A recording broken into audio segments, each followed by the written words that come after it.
Hello friends. तो आज का हमारा टॉपिक है रिमाटॉइड आर्थराइटिस। इस वीडियो में हम लोग डिस्कस करेंगे रिमाटॉइड आर्थराइटिस के इंट्रोडक्शन को, इसकी पैथोफिजियोलॉजी, इसकी इटियोलॉजी और इसकी डिफरेंट स्टेजेस को। So let's start the video. सबसे पहले हम लोग रिमाटॉइड आर्थराइटिस के इंट्रोडक्शन की बात करते हैं। रिमाटॉइड वर्ड जो है ये रिलेटेड टू मसल्स और स्केलेटल सिस्टम है, यानी कि कोई भी प्रॉब्लम जो कि मस्कुलोस्केलेटल सिस्टम से जुड़ी हो। आर्थरो का मतलब होता है ज्वाइंट, और आर्टिस जो फिक्स है ये यूज किया जाता है इन्फ्लामेशन के लिए।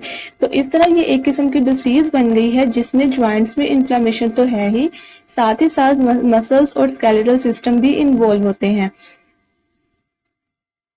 रिमाटोइड आर्थराइटिस जो है इसको हम लोग आरए भी कहते हैं। ये ऑटो इम्यून और इन्फ्लामेटरी डिसीज है।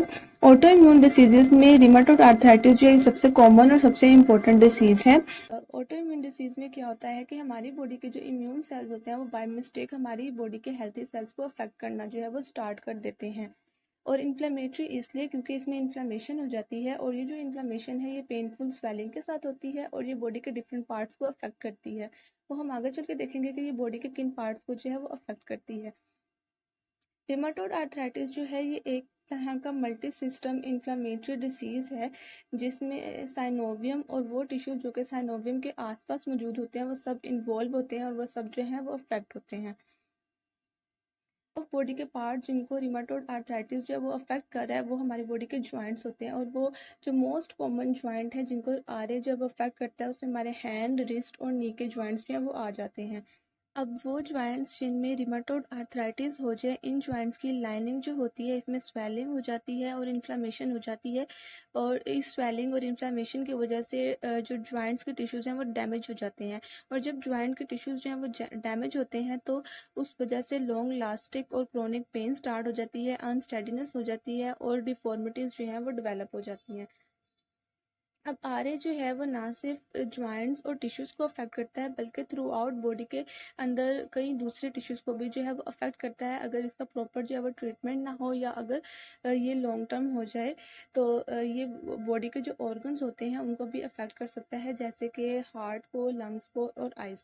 अब हम लोग बात करते हैं इसकी इटियोलॉजी की, यानी कि इसका कॉज क्या है, क्या वजूहात हैं जिनकी वजह से रिमाटोइड आर्थराइटिस जो है वो हो सकता है। तो जितनी भी ऑटो इम्यून डिसीजेज हैं इनका जो एक्चुअल कोज है, इनकी जो एक्चुअल इटियोलॉजी है वो अननोन है, क्योंकि जो हमारे पास ऑटो इम्यून डिसीजेज होती हैं उनमें हो क्या रहा होता है कि जो हमारी बॉडी के इम्यून सेल्स हैं जिनका काम हमारी बॉडी का डिफेंस करना होता है अगेंस्ट द फॉरेन सेल्स और अगेंस्ट द एंटीजेंस, वो हमारी बॉडी के जो इम्यून सेल्स हैं वो बाय मिस्टेक हमारी बॉडी के हेल्थी सेल्स को अफेक्ट करना स्टार्ट कर देते हैं। लेकिन ऐसे बहुत से फैक्टर्स हैं जो कि रिमाटोइड आर्थराइटिस के जो रिस्क है उसको इंक्रीज कर देते हैं।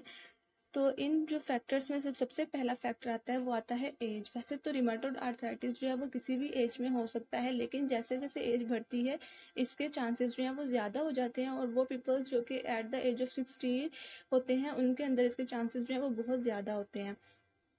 उसके बाद सेकंड फैक्टर जो आता है वो हमारे पास आता है जेनेटिक्स। जेनेटिक्स वो पीपल जो कि एक स्पेसिफिक जीन के साथ जो है वो बोर्न होते हैं, और ये जो स्पेसिफिक जीन है वो हमारे पास HLA है, ह्यूमन लिकोसाइट एंटीजन। ये जो ह्यूमन लिकोसाइट एंटीजन होता है इसका जो लोकस होता है वो क्रोमोसोम 6 है।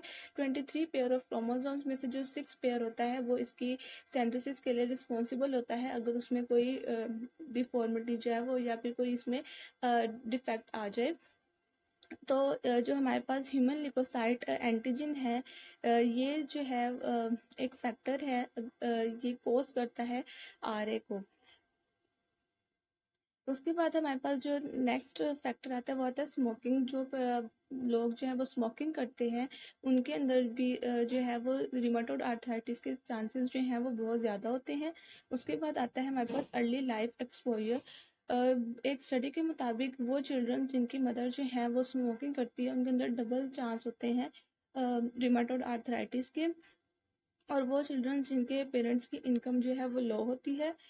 उसके बाद हमारे पास आता है लास्ट जो हमारे पास फैक्टर आता है वो आता है ओबेसिटी। जो लोग ओबीस होते हैं, ओवरवेट होते हैं, उनके अंदर भी जो है वो रिमाटोइड आर्थराइटिस के चांसेस जो हैं वो बहुत ज़्यादा होते हैं। अब हम लोग बात करते हैं रिमाटोइड आर्थराइटिस की पैथोफिजियोलॉजी की। तो ये यहाँ पर हमारे पास जो है वो एक ज्वाइंट बना हुआ है, एक नॉर्मल ज्वाइंट है और एक वो ज्वाइंट है जो कि आरए से अफेक्ट है। इस ज्वाइंट के अंदर जो ग्रीन एरिया है ये हमारे पास जो है आर्टिकुलर कार्टिलेज है, जो ब्लू एरिया है वो हमारे पास जो है वो साइनोवियल मेम्ब्रेन है और बीच का सारा जो है ये साइनोवियम है।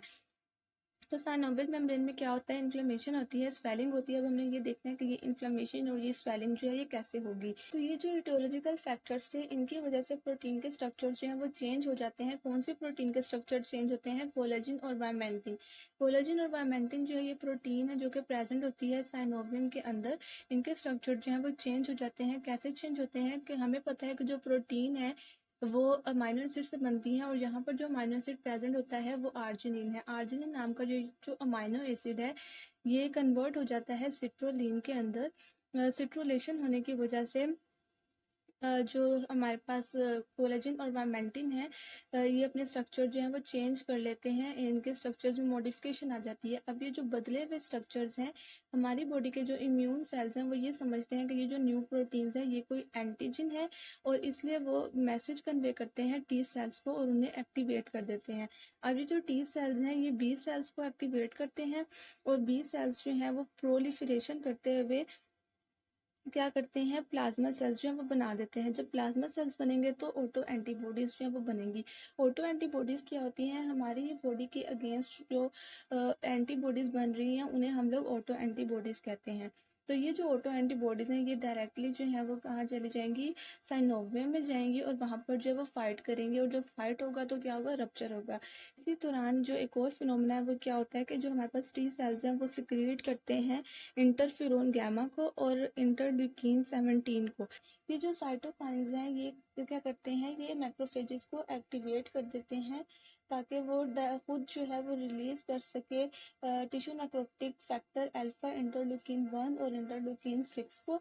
ये सब चीज़ें जो हैं मिलकर क्या करती हैं, इन्फ्लेमेशन कॉज करती हैं साइनोवियम में।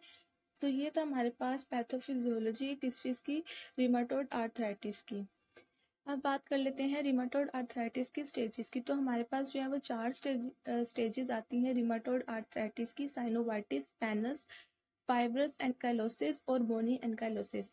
सबसे पहले जो स्टेज आती है वो आती है साइनोवाइटिस। साइनोवाइटिस जैसे कि नाम से पता चल रहा है, साइनोव मतलब साइनोवियम या साइनोवियल मेम्ब्रेन एंड आइटिस मतलब इन्फ्लामेशन। तो इसमें क्या होता है, साइनोवियल मेम्ब्रेन के अंदर जो है वो इन्फ्लामेशन हो जाती है। इस स्टेज में क्या होता है, माइल्ड सिम्टम्स जो है वो अपीयर होना स्टार्ट हो जाते हैं। ये जो माइल्ड सिम्टम्स हैं इनमें क्या होता है, ज्वाइंट में पेन और ज्वाइंट में स्टिफनेस स्टार्ट हो जाती है। तो ये हमारे पास अफेक्ट करता है हमारे हैंड्स को एंड फिंगर्स को, एंकल और नी को जो है वो अफेक्ट करता है। इसमें क्या होता है कि हमारा इम्यून सिस्टम जो है वो ज्वाइंट टिश्यूज को अफेक्ट करना स्टार्ट कर देता है, उन पर अटैक करना स्टार्ट कर देता है, जिसकी वजह से क्या होता है, साइनोवियल मेम्ब्रेन जो है वो स्वेल हो जाती है और वो इन्फ्लेम्ड हो जाती है। दूसरी जो हमारे पास स्टेज आती है वो आती है पेनस स्टेज। पेनस स्टेज में क्या होता है कि इन्फ्लेमेशन जो है वो कंटिन्यू रहने की वजह से जो कार्टिलेज है वो थिन हो जाती है।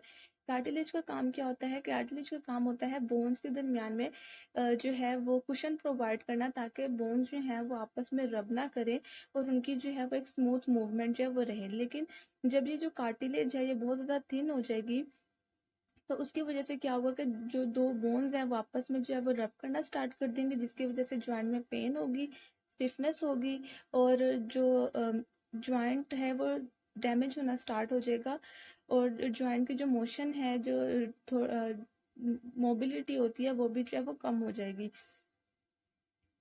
जो थर्ड स्टेज आती है वो हमारे पास आती है फाइब्रस एनकाइलोसिस। फाइब्रस एनकाइलोसिस का जो वर्ड है वो यूज होता है जब ज्वाइंट के दरमियान जो दो बोन्स होती हैं वो आपस में क्या हो जाए, फ्यूज हो जाए। अब यहाँ पर फाइब्रस एनकाइलोसिस का मतलब क्या होता है कि जो ज्वाइंट का पार्ट डैमेज हुआ है वो जो होता है कनेक्टिव टिश्यूज के साथ जो है वो फ्यूज कर जाता है, जिसकी वजह से रेंज ऑफ मोशन जो है वो लिमिटेड हो जाती है और जो डेली टास्क होते हैं वो भी बहुत ज़्यादा जो है वो डिफिकल्ट हो जाते हैं।